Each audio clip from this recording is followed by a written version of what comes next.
မတ်လ28ရက်နေ့ကဖြတ်အားပြင်းတဲ့မြေငလျင်တစ်ခုမြန်မာနိုင်ငံအလဲပိုင်းမှာလှုပ်ခတ်သွားခဲ့ပြီးမန္တလေးတိုင်းဒေသကြီး၊စကိုင်းတိုင်းဒေသကြီးနဲ့နေပြည်တော်နယ်မြေ၊ပဲခူးတိုင်းဒေသကြီးနဲ့ရှမ်းပြည်နယ်တောင်ပိုင်းတို့ရဲ့ဒေသအချို့တွေမှာပြင်းပြင်းထန်ထန်ထိခိုက်ခဲ့ပါတယ်။မတ်လ28ရက်နေ့မှ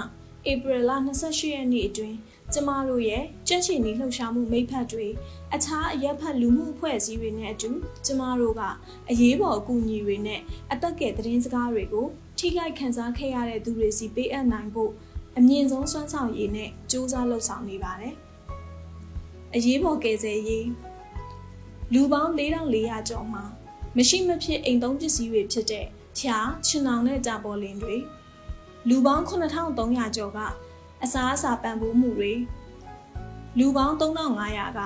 ရက်ရွာကိုပံ့ပိုးဖို့သို့မဟုတ်မိသားစုချက်ပြုတ်ပြင်ဆင်ဖို့မိဖို့ကြောင့်သုံးပစ္စည်းတွေကိုရရှိခဲ့ပါတယ်။နေထိုင်ရန်အမိုးအကာဆိုင်ရာပစ္စည်း2100ကျော်ကိုလည်းမန္တလေးနဲ့ရှမ်းပြည်နယ်တို့မှာပေးဝေခဲ့ပါတယ်။ကျန်းမာရေးနဲ့ဆေးဝါးထောက်ပံ့မန္တလေး၊စကိုင်းနဲ့ပဲခူးတိုင်းဒေသကြီးတို့ရှိဆေးရုံ12ရုံနဲ့ရွေးရှားဆေးပေးကမ်း6ခုတို့ကိုပံ့ပိုးကူညီခဲ့တဲ့အပြင်ရှေးဦးပြုစုရာမှာလိုအပ်တဲ့ပစ္စည်းအစုံ24စုံနဲ့အရေးပေါ်ကျန်းမာရေးဆောင်ရှောက်မှုပစ္စည်းအစုံ4စုံအလောင်းထဲအိတ်1235လုံးကိုလည်းပေးဝေခဲ့ပါတယ်။ရေမိန်လာနဲ့တန့်ရှင်းရေးလူပေါင်း23,400အတွက်အကျိုးဖြစ်ထွန်းစေမဲ့ကလိုရင်းဆေးပြားနဲ့ရေစစ်အိုးတို့ကိုပေးဝေခဲ့တဲ့အပြင်မိန်လာဆိုင်ရာဘေးဖြစ်နိုင်ခြေတွေကိုသိရှိဖြေရှင်းနိုင်မှုစမ်းစစ်လေ့လာမှု15ချိန်ကိုလည်းပြုလုပ်ခဲ့ပါတယ်။ဘေးအန္တရာယ်အသိပညာနှင့်ဘေးကင်းလုံခြုံရေးဆိုင်ရာပြုမှုများ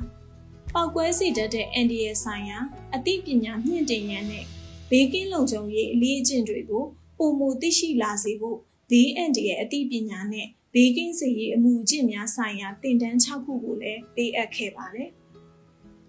ဗန္ဒာရေးဆိုင်ရာအထောက်အပံ့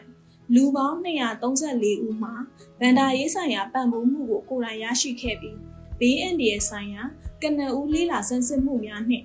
လှုပ်ရှားဆောင်ရွက်မှုများအတွက်မြန်မာနိုင်ငံကြက်ချီနီအသင်းအား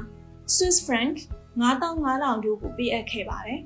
။ရှေ့လာမယ့်ရက်သက်တစ်ပတ်တွေမှာလည်းမြန်မာနိုင်ငံကြက်ချီနီအသင်းကြက်ချီနီလှုပ်ရှားမှုမိတ်ဖက်အဖွဲ့အစည်းတွေနဲ့ကျမတို့အတူရှိနေပြီးအစောတလင်လိုအပ်ချက်တွေကိုတုံ့ပြန်ကူညီသွားမှာဖြစ်တယ်လို့ပြောင်းလဲဖြစ်ပေါ်လာတဲ့အခြေအနေတွေနဲ့အညီလိုက်ရောညီထွေမှုရှိအောင်လဲတုံ့ပြန်ကူညီသွားမှာဖြစ်ပါတယ်။ကျမတို့ရဲ့ဥတီချက်ကရှင်းလင်းပါတယ်။ကျဲရွာလူထုတွေဂုဏ်သိက္ခာရှိရှိနဲ့ပြန်လည်ထူထောင်လာစေဖို့ပံ့ပိုးကူညီသွားမှာဖြစ်တယ်လို့လူသားချင်းစာနာထောက်ထားမှုအကူအညီတွေကအလိုအဆုံးသူတွေစီကိုရောက်ရှိကြောင်းသိကြစေဖို့ဖြစ်ပါတယ်